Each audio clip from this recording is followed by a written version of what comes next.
धाना ए उठबुन रे केतोला शोचु तू देखुन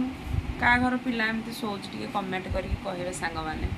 गधर आज बड़ ओषा स्कूल छुट्टी अच्छी गध बहुत छोटी हेले स्कूल एत शोची मुंड खराब हो आसिक 8:30 टाइम है उठुनी केतला खाइबा कहला देखी सांग मैंने टे उठुनु हाय कर दे हाय कर दे हाय कर दे जय जगन्नाथ कर दे कहूनु देख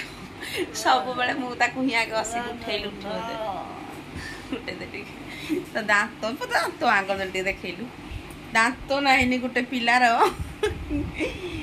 कुकुर उठ चले तो आलू परोटा आलू भजा कर दे खाई उठ जल्दी जल्दी जल्दी चले क्विक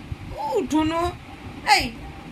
कमेंट कर सांग मैंने को क्या घर छोट पिला एमती एत टाइम जाके शोची के उठब पाठ पढ़ो कौन कर मुझे किसी काम कर देखु सांग मैंने कमेंट करी कहे है।